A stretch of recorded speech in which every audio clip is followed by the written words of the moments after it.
स्वागत है आपका अपने ही YouTube channel math king maker concept पे फोकस। आज हम एक बिल्कुल ब्रांड न्यू सीरीज आपके सामने लेके आ रहे हैं, that is arithmetic series. Arithmetic series को हमने 3 लेवल में डिवाइड किया है, level 1, level 2, level 3।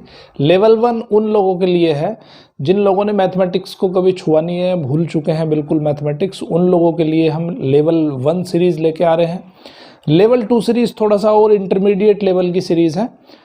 Level 3 series बिल्कुल हाई फाई सीरीज है। जो आप कम्पिटिटिव एग्जाम्स की तैयारी कर रहे हो, उन कम्पिटिटिव एग्जाम्स की तैयारी को कैसे, सबसे पहले लेकिन आपको लेवल 1, लेवल 2 देखना बहुत ज़रूरी है, तभी आपको लेवल 3 समझ में आएगा।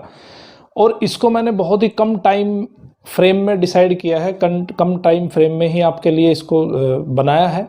ठीक है, तो लेवल 1 बहुत ही ज़बरदस्त चीज़ है और अच्छे से इस लेक्चर को देखिए, लास्ट तक देखिए तो आपको पूरा का पूरा कंसेप्ट आपको समझ आएगा।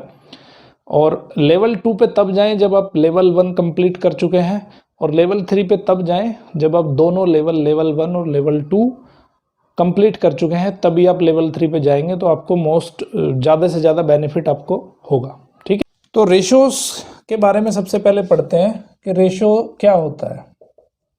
देखो, सपोज दैट आप 6th क्लास में हो, तो 6th क्लास के बच्चे की एज जो होती है लगभग 11 ईयर्स या 12 ईयर्स होती है। ठीक है, और पेरेंट्स की एज मान लेते हैं कि 33 ईयर्स है।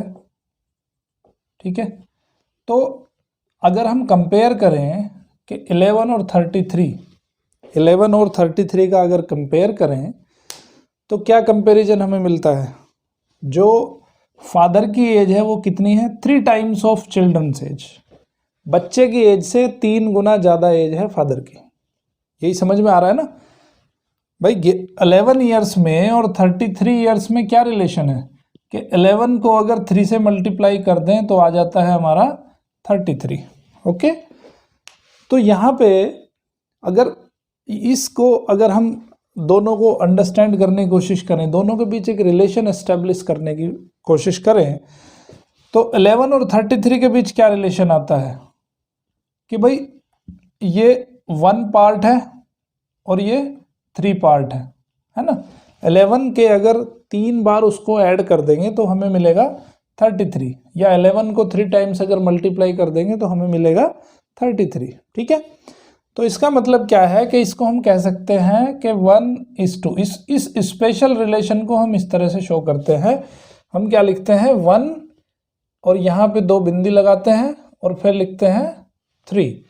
तो ये इस बिंदी का मतलब क्या है? इसको पढ़ते कैसे हैं? इसको पढ़ते हैं 1:3। मतलब कि इसमें और इसमें कितना रिलेशन है, क्या रिलेशन है इसके बीच? 1:3 का रिलेशन है। अगर ये 1 है तो ये 3 होगा। समझ गए बात?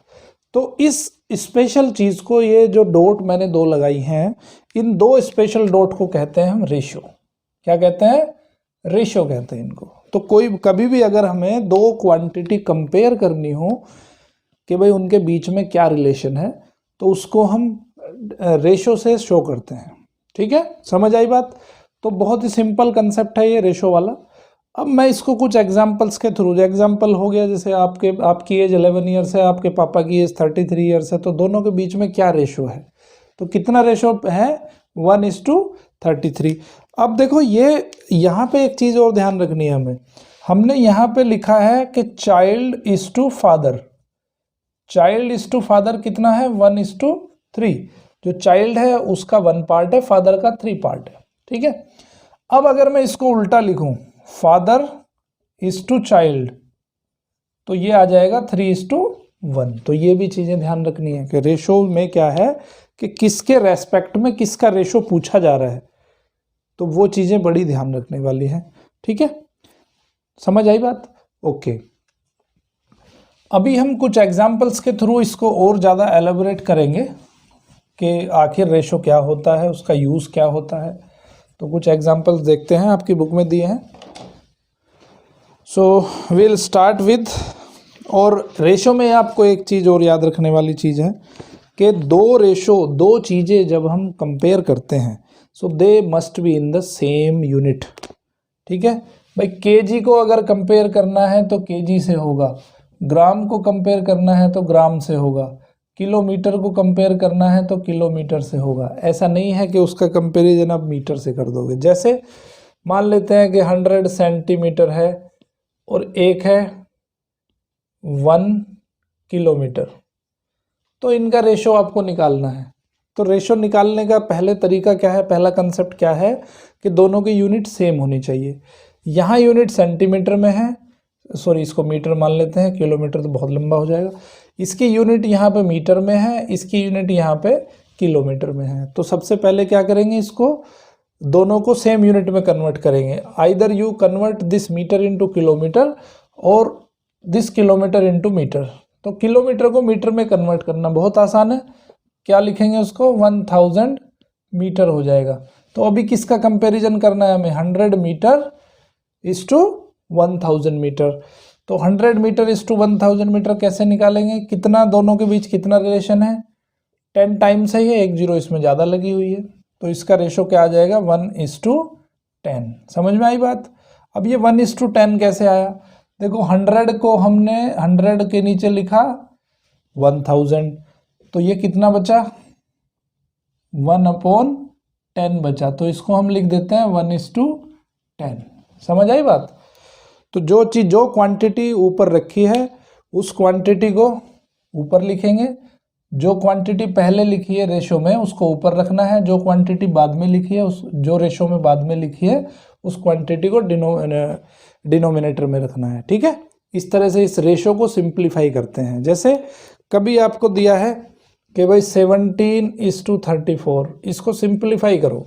तो सिंप्लीफाई करने का तरीका क्या है कि 17/34, 17 से 34 कैंसिल, 1/17, 1 जा 1, 17 2 जा 34, तो कितना आ गया, 1/2 आ गया। तो इस रेशो को कैसे लिख देंगे हम, 1:2 के रेशो से लिख देंगे। समझ आई बात। तो इस तरह से रेशो को सिंप्लीफाई भी करा जाता है। अभी हम कुछ एग्जाम्पल्स लेंगे, एग्जाम्पल से आपको समझ आ जाएंगी चीज़ें। ओके, तो अभी देखो दो रेशो, देखो अब यहाँ पे आपने जब 17 और 17:34 को सिंप्लीफाई किया, तो सिंप्लीफाई करने के बाद में आपके पास क्या है, 1:2 आया। तो ये दो रेशो हैं, ये क्या, ये दोनों रेशो एक दूसरे के इक्वल हैं, बिल्कुल इक्वल हैं। तो ऐसे रेशोज को कहते हैं इक्विवेलेंट रेशो, इक्विवेलेंट रेशो। ठीक है, अगर उसको सिंप्लीफाई करने के बाद में दोनों की वैल्यू इक्वल आ जाती है तो ऐसे रेशोज को कहते हैं हम इक्विवेलेंट रेशोज। तो कुछ एग्जाम्पल भी पूछते हैं आपसे कि भाई आप बताओ जरा कि क्या ये दोनों रेशो इक्विवेलेंट रेशो है। ठीक है, तो चेक कर लेते हैं। एक क्वेश्चन लेते हैं हम। एक रेशो दिया है 30:20 और एक रेशो दिया है 24:16। तो दोनों को सिंप्लीफाई कर लेते हैं। सिंप्लीफाई करने का तरीका क्या है, पहले वाले रेशो को ऊपर रखो, दूसरे वाले को नीचे रखो न्यूमरेटर में। तो कितना आ गया, 3/2 आ गया, यानी कि 3:2 आ गया। ठीक है, ये इसको क्या लिख सकते हैं हम, 3:2 लिख सकते हैं। अब 24/16 को 24/16, 8 2 जा 16, 8 3 जा 24, तो कितना आ गया, 3/2 आ गया। तो इसको अभी हम क्या लिख सकते हैं, 3/2 लिख सकते हैं। इसका मतलब क्या है कि 30:20 एंड 24:60 आर इक्विवेलेंट रेशोस। ये रेशो और ये रेशो दोनों एक दूसरे के इक्विवेलेंट है। समझ गए बात। तो इस तरह से ध्यान रखना है आपको। और अभी पढ़ते हैं हम एग्जाम्पल नंबर 1। ओके, रेशियोज में एक चीज़ और ध्यान रखनी है आपको। एक और एग्जाम्पल ले लेते हैं। मान लेते हैं किसी स्कूल में, किसी क्लास में गर्ल्स और बॉयज़ हैं। ठीक है, टोटल जो स्टूडेंट हैं वो टोटल स्टूडेंट हैं आपके 30। ठीक है, और गर्ल्स और बॉयज़ का रेशो गिवन है, girls is to boys is equal to 2:1। Girls और बॉयज़ का रेशो 2:1 है। तो आपको फाइंड करना है कि भाई how many girls are available in the class, how many boys are available in the class. ठीक है, तो उसका तरीका क्या है, देखो 30 को आपको 2:1 के रेशो में डिवाइड करना है। समझ गए बात, मतलब 30 के कितने पार्ट करने हैं आपको, 2 और 1, 3 पार्ट करने हैं। 3 पार्ट में से 2 पार्ट गर्ल्स के होंगे और 1 पार्ट बॉयज का होगा। तो 30 को 3 पार्ट में डिवाइड करो, 30 को आप 3 पार्ट में डिवाइड करोगे तो कितना आ जाएगा, ये 10 आ जाएगा, ये 10 आ जाएगा, ये 10 आ जाएगा। ठीक है, उसके 2 पार्ट तो गर्ल्स के हैं और 1 पार्ट है बॉयज का। तो ये हो जाएगी आपकी नंबर ऑफ गर्ल्स और ये हो जाएंगे आपके नंबर ऑफ बॉयज। ठीक है, ये तो हो गया आपका कॉमन सेंस से हमने किया है क्वेश्चन। लेकिन इसको फॉर्मूले में कैसे बनाएंगे, अगर फॉर्मूले की तरह से इसको करना हो तो फॉर्मूले के हिसाब से करेंगे कि गर्ल्स का परसेंटेज अपॉन दोनों का एडिशन 2 + 1 इंटू 30। तो 2 + 1 कितना हुआ 3, 3 से 30 कटेगा 10 आएगा, 10 इंटू 2 आ जाएगा 20। तो 20 हो गई यहाँ पे गर्ल्स। सिमिलरली बॉयज़ का भी ऐसे निकालेंगे 2/3 इंटू 30, तो ये आ गया, सॉरी बॉयज़ का तो 1 है ना, तो ये आ जाएगा 10। ठीक है, तो यहाँ से एक फॉर्मूला यहाँ पे जनरेट होता है, तो वो आ गया आपका ratio upon addition of ratios into total. कोई भी अगर आपको क्वांटिटी फाइंड करनी हो, ठीक है, तो क्वांटिटी फाइंड करने का तरीका ये है। हालांकि मैं फॉर्मूले में बिलीव नहीं रखता हूँ, इसलिए मैंने आपको इस तरह से समझाया इसको। ठीक है, इस तरह से भी आप इजीली कर सकते हो, बट आपकी बुक में जो है सॉल्यूशन इस तरह से करना है आपको, तो इस तरह से भी कर सकते हो। ओके, अब हम लेते हैं कुछ एग्जांपल्स। एग्जाम्पल नंबर 1 से स्टार्ट करते हैं। बच्चों, अगर कोई भी आपको डाउट आ रहा है तो कमेंट बॉक्स में जाके कमेंट जरूर करिए, अपने डाउट आप पूछ सकते हो। ठीक है, answer will be given to you. Example number 1 कह रहा है कि length and breadth of a rectangular field are 50 metre and 15 metre. एक थोड़ा विजुअल डिस्प्ले ले लेते हैं। एक रेक्टेंगुलर फील्ड है, इसका लेंथ है 50 मीटर और विड्थ है 15 मीटर। तो ये कह रहा है कि find the ratio of the length to breadth. Length is to breadth, ये ध्यान रखना है कि पूछ क्या रहा है, लेंथ इज टू ब्रेथ पूछ रहा है, तो लेंथ इज टू ब्रेथ ही लिखना है, ब्रेथ इज टू लेंथ नहीं लिखना। तो लेंथ कितनी है आपकी 50, ब्रेथ है 15। ठीक है, अब इसको थोड़ा सिंप्लीफाई कर लेते हैं। 50/15, 5 3 जा 15, 5 10 जा 50। तो इसको हम लिख सकते हैं 10:3। ये आ गया आपका आंसर। ठीक है, इस तरह से करना है। उसके बाद एग्जाम्पल 2 देख लो। एग्जाम्पल 2 कह रहा है find the ratio of 90 centimetre to 1.5 metre. 90 centimetre is to 1.5 metre. मैंने क्या कहा था आपको, क्वांटिटी का जो यूनिट है वो सेम होना चाहिए। तो 1.5 metre, 1 metre is equal to 100 centimetre. तो 1.5 मीटर कितना हो जाएगा, 1.5 मीटर में हो जाएंगे 150 सेंटीमीटर। ठीक है, तो मैं 1.5 मीटर को लिख सकता हूँ 150 सेंटीमीटर। अब इसको सिंप्लीफाई कर लो, तो 90/150, 0 से 0 कैंसिल हो गई, 3 3 जा 9, 3 5 जा 15, कितना आ गया 3/5। तो इसको मैं लिख सकता हूँ 3:5। ये आ गया आपका आंसर। ठीक है, अभी करेंगे एग्जाम्पल नंबर 3। 3 में क्या है, देयर आर 45 पर्सन्स। देखो कंसेप्ट वाइज याद रखोगे तो बहुत सिंपल लगेगा, और अगर रटने के हिसाब से याद इसको पढ़ोगे मैथमेटिक्स को तो बहुत डिफिकल्ट हो जाएगा। ठीक है, सो एग्जाम्पल नंबर 3 देखो। There are 45 persons working in an office. Total person कितने दिए उसने, 45। If the number of female is 25, female कितनी है 25 है, and the remaining are males, males हैं रिमेनिंग, कितने हो गए मेल्स, 45 माइनस 25 दैट इज 20। ठीक है, उसके बाद पूछ रहा है वो फर्स्ट में the number of females to number of males. Ratio हमें फाइंड करना है किसका रेशो फाइंड करना है, मेल्स और फीमेल्स का, ठीक है। तो मेल्स कितने हैं 20 हैं, फीमेल कितने हैं 25 है। इसको सिंप्लीफाई करो, 20/25, 4 5 जा 20, सॉरी 5 4 जा 20, 5 5 जा 25, कितना आ गया 4/5। तो ये लिख दूंगा मैं 4/4:5। तो मेल और फीमेल का रेशो कितना है 4:5। और अगर ये पूछता है कि फीमेल्स और मेल्स का रेशो, फीमेल्स इस टू मेल का रेशो, तो ये उल्टा हो जाएगा 5:4। उल्टा कैसे हो जाएगा 25:20 हो जाएगा, उसको सिंप्लीफाई कर लोगे।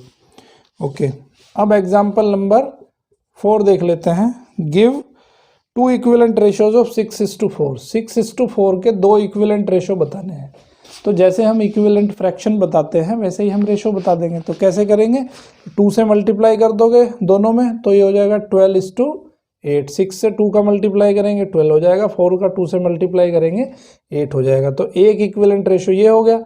अब 3 से मल्टीप्लाई कर दो, 3 से 6 का मल्टीप्लाई करेंगे 18, 4 से 3 का मल्टीप्लाई करेंगे सो 12 हो जाएगा। तो ये अगर इसको और इसको सिंप्लीफाई करोगे दोनों को तो 6:4 आ जाएगा। और 3:2 भी हो सकता है। इसको अगर डिवाइड कर दो आप 2 से तो 3 इसको 2 से डिवाइड करोगे 2 आएगा, 3:2। तो ये भी इसका इक्विवेलेंट रेशो होगा, ठीक है। ओके, अब एग्जाम्पल नंबर 5 करेंगे। 5 कुछ नहीं है, जो आपके इक्विवेलेंट फ्रैक्शंस चैप्टर जो मैंने आपको पढ़ाया था, फ्रैक्शंस चैप्टर में इक्विवेलेंट फ्रैक्शन भी मैंने बताया था, तो उसी का जस्ट एक रिवीजन टाइप है ये। Fill in the missing number. 14/21 is equal to, example number 5 है, और यहाँ पे ब्लैंक दिया है इसने, अपॉन 3 है, और यहाँ पे 6 दिया है, और ये ब्लैंक है, ठीक है। अब देखो थोड़ा सा हम अपने कॉमन सेंस का इस्तेमाल करेंगे। यहाँ 21 को कितने से डिवाइड करें कि 3 आ जाए, कितने से डिवाइड करते हैं, 7 से डिवाइड किया है ना। तो 14 को भी 7 से डिवाइड करना पड़ेगा। 14 को 7 से डिवाइड करेंगे कितना आएगा 2 आएगा, है ना। अब देखो 2 में 3 का मल्टीप्लाई करेंगे तो 6 हो जाएगा। तो 3 में कितने का मल्टीप्लाई करें, 3 का मल्टीप्लाई करने पे 9 आ जाएगा। रेशो सेम होना चाहिए। 14/21 का रेशो भी 2/3 है, इसका रेशो भी 2/3 है। 3 से डिवाइड करोगे 2 आ जाएगा, 3 से डिवाइड करोगे 3 आ जाएगा। तो बहुत सिंपल है, इजीली कर सकते हो आप। उसके बाद है एग्जाम्पल नंबर 6। 6 में भी कुछ फिल इन द ब्लैंक्स हैं, इसी की तरह है 6 भी, ठीक है। उसने एक चार्ट दिया है, एग्जाम्पल नंबर 6, उसमें चार्ट दिया है, और चार्ट के हिसाब से उसको फिल इन द ब्लैंक्स करना है, ठीक है। तो मैं इसने ये जो पहले वाला है distance from Mary's home to school in kilometre, तो 10 किलोमीटर। और दूसरे वाला है distance from John homes to school, ये 5 किलोमीटर है। यहाँ पे फिल इन द ब्लैंक्स है, ये 4 है, ये 4 है, ये फिल इन द ब्लैंक्स, ये फिल इन द ब्लैंक्स है, ये 3 है, ये फिल इन द ब्लैंक्स है, ये 1 है, ठीक है। अब आप देख रहे हो इसमें कितना रेशो है इसका, 10:5।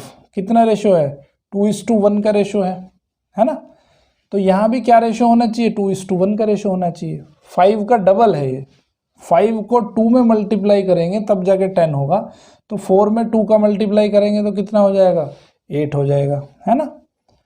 अब यहाँ पे देखो, यहाँ पे इसका हाफ होना चाहिए नीचे, क्योंकि 10 का हाफ 5, 4 का हाफ कितना होगा 2 होगा।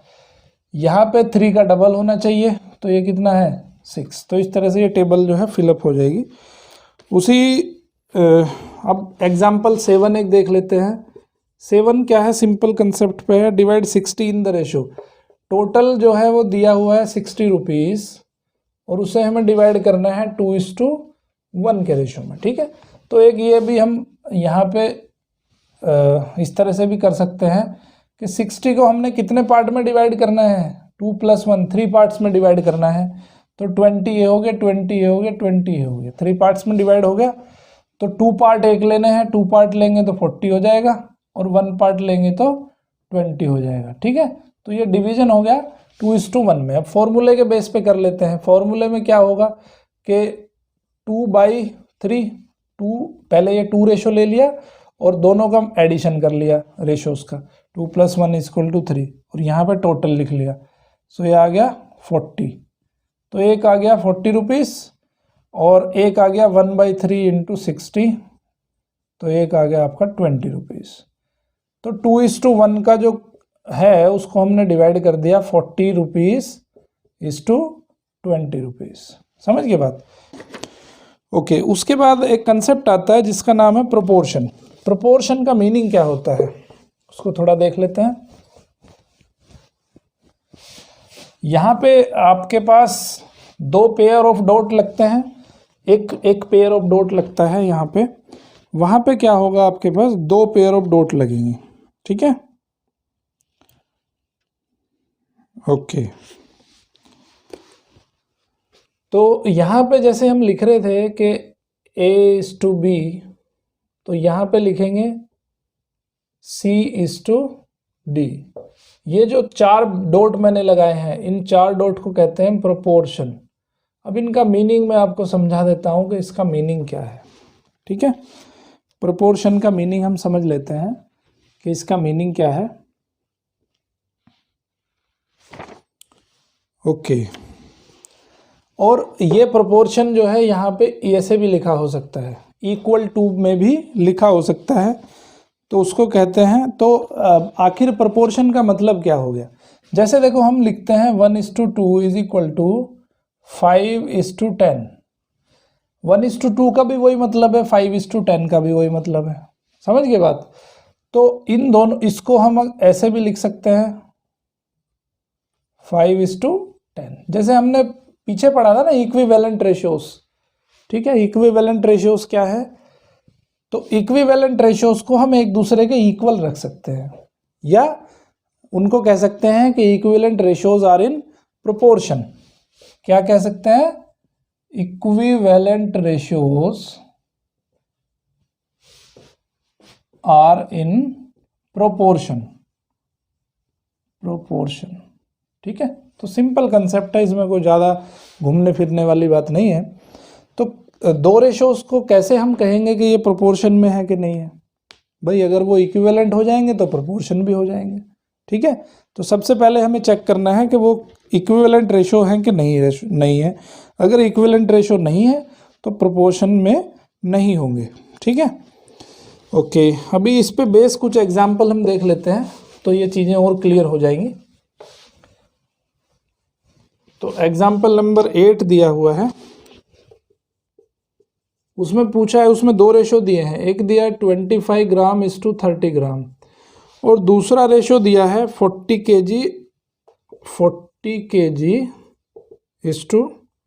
48 kg। अब हमें ये चेक करना है कि क्या ये दोनों प्रोपोर्शन में है कि नहीं है। ठीक है, देखो प्रोपोर्शन के लिए यूनिट का सेम होना जरूरी नहीं है, बट रेशो के लिए यूनिट का सेम होना जरूरी है। ये देखो रेशो में है, दोनों रेशो का यूनिट सेम है, इसका भी ग्राम है, इसका भी ग्राम है, इसका केजी है, इसका केजी है, तो ये रेशो का भी यूनिट सेम है, दोनों का एक दूसरे दोनों क्वांटिटी का रेशो सेम, यूनिट सेम है, तो ये चलेगा। ठीक है, तो अभी हमें इसको सिंप्लीफाई करना है, तो 25/30 कितना हो जाएगा? 5 × 5 = 25, 5 × 6 = 30, तो कितना आ गया? 5/6 आ गया। तो इसको मैं लिख सकता हूँ 5:6। समझ आई बात? क्या आ गया? ये 5:6 आ गया। अब इसको देखते हैं हम, 40/48, 8 × 5 = 40, 8 × 6 = 48, तो ये कितना आ गया? 5/6। तो ये भी आपका 5/6 आ गया, 5:6 आ गया। इसका मतलब क्या है कि 25 ग्राम = 30 ग्राम आर इन प्रोपोर्शन, और प्रोपोर्शन को ऐसे लिखेंगे, ऐसे दिखाएंगे, 40 ग्राम × 40 kg = 48 kg। ठीक है, ऐसे भी लिख सकते हो और ऐसे भी लिख सकते हो, = 40 kg = 48 kg। समझ गए बात? तो ये रेशो और ये रेशो दोनों एक दूसरे के इक्वल आ गए, इक्विवेलेंट रेशो हो गए। तो ऐसे रेशोज को क्या कहते हैं? प्रोपोर्शन में लिखते हैं। और एक दूसरा तरीका भी है, उनको दूसरा तरीका बड़ा हार्ड सा है, उससे भी कर सकते हो। तरीका क्या है कि मिडिल टर्म का मल्टीप्लाई कर लो, है ना। मिडिल टर्म का मल्टीप्लाई कर लो और फिर आउटर टर्म का मल्टीप्लाई कर लो, और मल्टीप्लिकेशन अगर दोनों का सेम आ जाता है, जैसे इसका मल्टीप्लाई करेंगे 30 और 40 का, सो 30 और 40 का मल्टीप्लाई करेंगे तो ये आ जाएगा 1200, है ना। 48 और 25 का मल्टीप्लाई करो, 48 और 25 का मल्टीप्लाई करो, 25 8 जा 200, 20 कैरी हो गया, 25 4 जा 100, 120 हो गया। तो दोनों का मल्टीप्लिकेशन सेम आया, तो दोनों का मल्टीप्लिकेशन सेम आ जाता है तो भी वो एक दूसरे के इक्विवेलेंट रेशो हो जाते हैं, या उनको कह सकते हैं कि they are in the proportion. ठीक है, ये भी एक तरीका है, इस तरीके से भी कर सकते हो।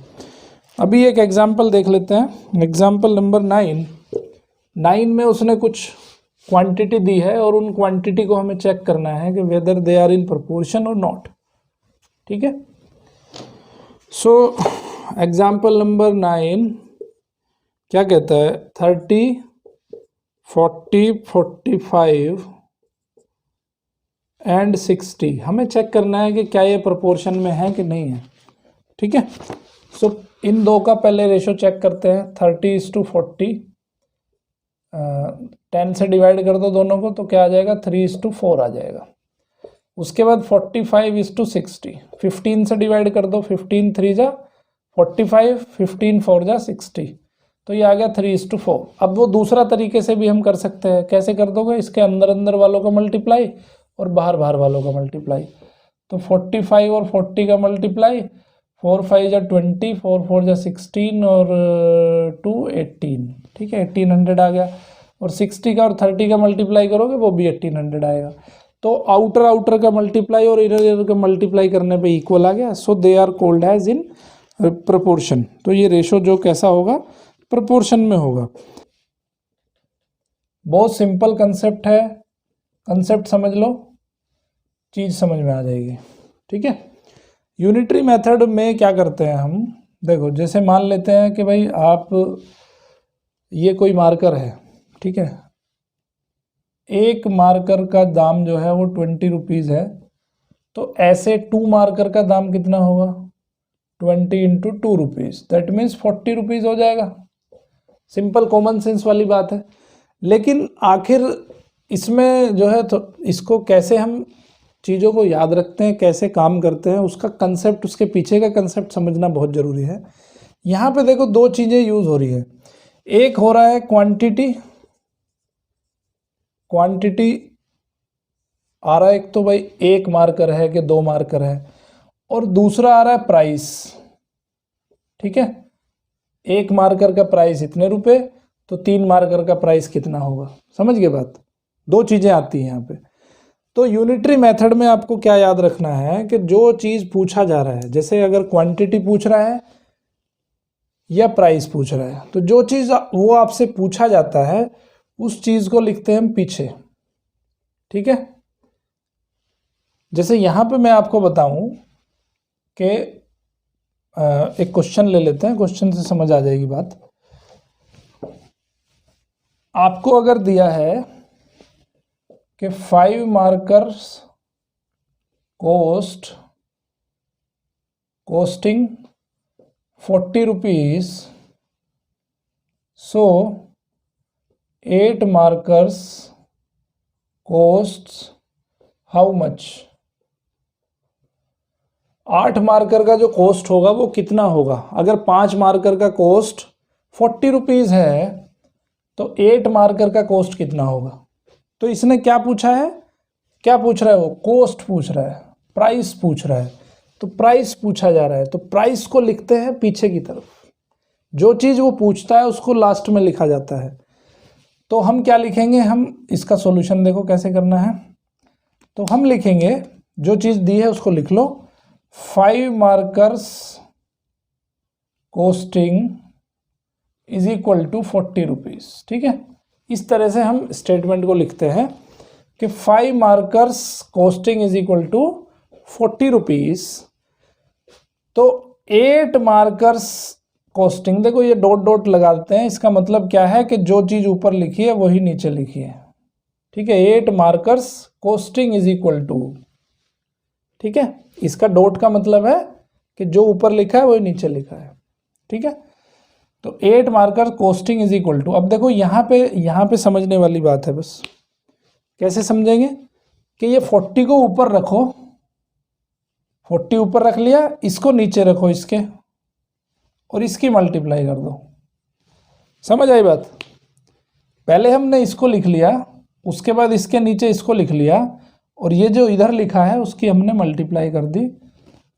ठीक है, ओके। अब देखो यहां से कैसे करेंगे, 5 8 जा, अब इसको सिंप्लीफाई कर लो, 5 8 जा 40, तो ये कितना आ गया, 8 into 8 that is 64 rupees, 64 rupees आ गया। ठीक है, या दूसरा तरीका है कि एक मार्कर का कॉस्ट निकाल लो। भाई 5 मार्कर का कॉस्ट है 40 रुपीज़, तो एक मार्कर का कॉस्ट कितना आ जाएगा, उसको 5 से डिवाइड करना पड़ेगा, तो एक मार्कर का कॉस्ट आ जाएगा 5 8 जा 40, तो 8 रुपीज़ आ जाएगा। तो 8 रुपीज़ एक मार्कर का कॉस्ट है, तो 8 मार्कर का कॉस्ट कितना हो जाएगा, 8 इंटू 8 64। चाहे आप वैसे याद रख लो, चाहे आप इस तरीके से कर लो, ये तरीका मुझे सिंपल लगता है, इस तरीके से चीज़ें बहुत आसानी से हो जाती हैं। सो ये जो मैंने बताया आपको, इसको कहते हैं हम यूनिटरी मेथड। ठीक है, ओके। अब एक एग्जांपल के थ्रू कुछ एग्जांपल्स करेंगे। यहाँ पे एग्जांपल्स के थ्रू आपको यूनिटरी मेथड में समझाने की कोशिश करता हूँ, क्योंकि बहुत सारे बच्चों को ये यूनिटरी मेथड समझ में नहीं आता है। ठीक है, तो सिर्फ आपको यही चीज़ ध्यान रखनी है कि क्या चीज़ वो पूछ रहा है और क्या चीज़ उसने दी है। तो जो चीज़ पूछता है उसको हम लिखते हैं आखिर में, लास्ट में उसको लिखते हैं। तो एग्जाम्पल नंबर 11 में क्या कह रहा है कि if the cost of 6 cans of juice is 210। ठीक है, cost of 6 cans of juice is 210 rupees. What will be the cost of 4 can of juice? So cost of 4 cans of juice हमें find करना है। ठीक है, तो क्या पूछ रहा है वो, देखो दो चीजें हैं यहाँ पे, एक है क्वांटिटी और एक है कॉस्ट। कौन सी चीज वो पूछ रहा है, कॉस्ट पूछ रहा है वो, तो कॉस्ट को लिखेंगे हम पीछे की तरफ।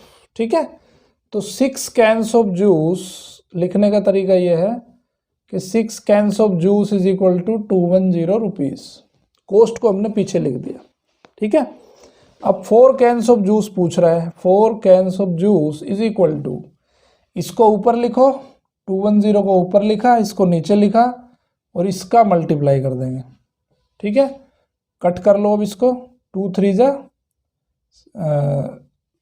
6, 2 2 जा 4, अब इसको 3 से कट करेंगे, 370, तो ये आ जाएगा 140 रुपीज़। तो हम आंसर में लास्ट में लिखेंगे hence the cost of 4 cans of juice is equal to 140 rupees. ये आ जाएगा आपका आंसर। ठीक है, यूनिटरी मेथड ये समझ में आया ना, यूनिटरी मेथड कैसे करते हैं उसको। ओके, अब एक और एग्जांपल लेते हैं और थोड़ी पिक्चर क्लियर हो जाएगी। एग्जांपल नंबर 12 भी बिल्कुल ऐसा ही है, कंसेप्ट वही रहेंगे, क्वेश्चन कितने भी कर लो आप। A motor bike travels 220 kilometre in 5 litres of petrol. Example number 12। ठीक है, motor bike travels 220 kilometer in 5 liter of petrol. 5 liter of petrol. How much distance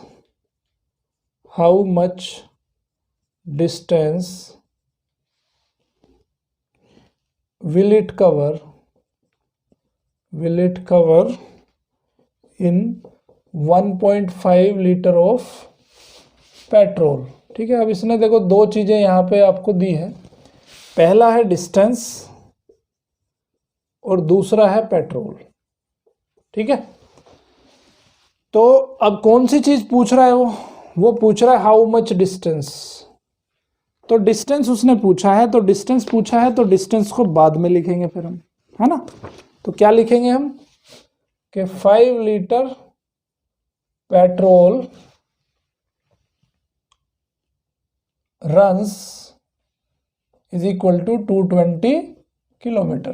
भाई 5 लीटर पेट्रोल 220 किलोमीटर तक चल जाता है, तो कितने लीटर पेट्रोल है हमारे पास? 1.5 litre petrol will run on, इसको पहले लिखो 220 को, उसके नीचे लिखो 5 को, और इसकी मल्टीप्लाई करो 1.5 में।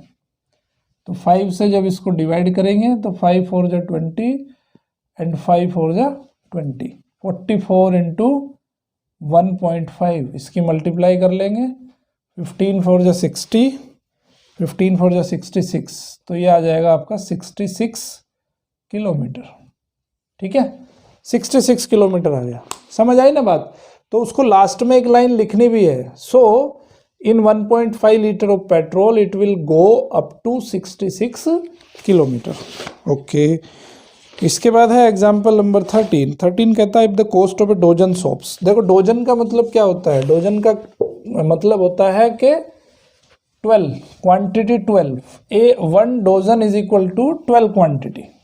ठीक है, तो example number 13, 1 dozen is equal to 12।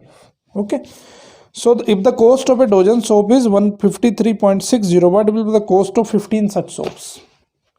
So अब यहां पे देखो, एक है नंबर ऑफ सोप्स और दूसरा है कोस्ट। तो उसने कोस्ट पूछा है कि भाई 15 सोप का कोस्ट क्या होगा। सो 12 सोप का कोस्ट कितना है? 153.60। कोस्ट को बाद में लिखेंगे ना, क्योंकि कोस्ट पूछ रहा है। 15 का कोस्ट कितना होगा? 153.60 अपॉन 12 इंटू 15। 12 से इसको कट कर लो, या 5 3 जा 15, सॉरी 3 5 जा 15 और 3 4 जा 12। अब 4 से इसको कट कर लोगे, मल्टीप्लाई कर लोगे, आंसर आ जाएगा आपका 192 रुपीज़। ठीक है, सिंपल कैलकुलेशन है, आराम से कर सकते हो। उसी तरह से 14 है, cost of 105 envelope is 350, how much envelope can be purchase for ₹100। तो उसमें कोई भी क्वेश्चन हो, आपको सबसे पहले ये पता होना चाहिए कि क्या चीज़ वो पूछ रहा है। जो चीज़ पूछ रहा है उसको लास्ट में लिखते हैं। ठीक है, ये सिर्फ इसका यूनिटरी मेथड का कंसेप्ट ये है। ओके, अब मैं 13 आपके लिए 14 छोड़ देता हूँ आपके लिए। एग्जाम्पल नंबर 15 देख लो। A car travels 90 kilometre in 2.5 hours. देखो एक तरफ तो किलोमीटर है और एक तरफ है टाइम। पूछ क्या रहा है वो देखना है। A car travels 90 kilometre in 2.5 hours. 90 kilometre और 2.5 hours. How much time is required? Time पूछ रहा है 30 किलोमीटर। 30 किलोमीटर में कितना टाइम लगेगा?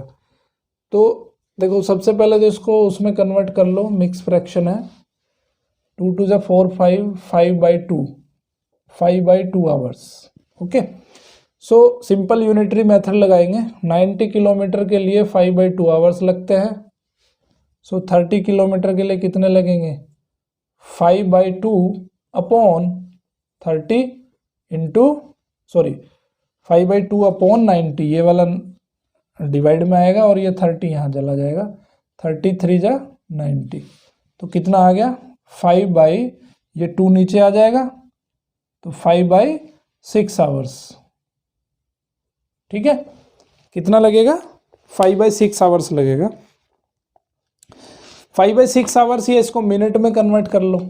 2.5 आवर्स है ये, तो 2.5 आवर्स कितना होता है भाई? एक आवर के अंदर 60 मिनट होते हैं, तो 2.5 आवर्स के अंदर 150 मिनट हो जाएंगे।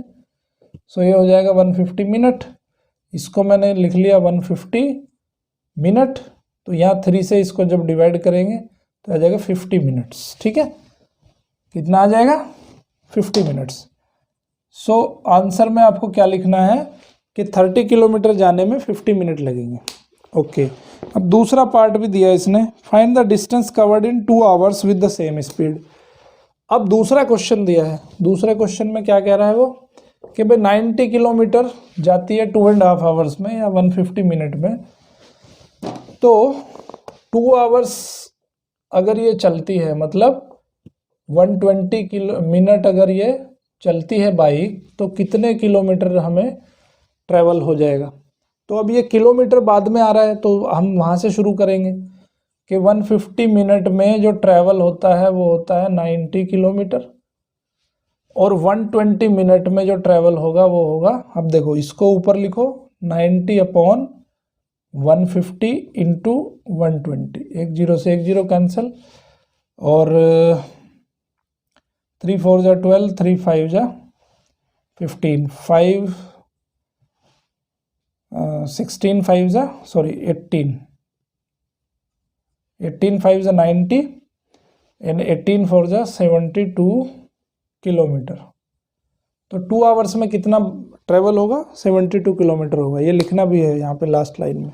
So it will travel 72 kilometre in 2 hours. ठीक, लेक्चर पूरा देखा आपने, आई होप कि आपको बहुत अच्छे से मैं समझा पाया होगा। तो अगर इस चैनल में आगे भी आपको अपडेट चाहिए तो मेरे चैनल को लाइक करिए, शेयर करिए, सब्सक्राइब करिए, और ज़्यादा लोगों तक इस मुहिम को पहुंचाइए, जिससे कि मैक्सिमम लोगों तक बेनिफिट पहुंच सके। Thank you very much. देखते रहिए मैथ किंग मेकर।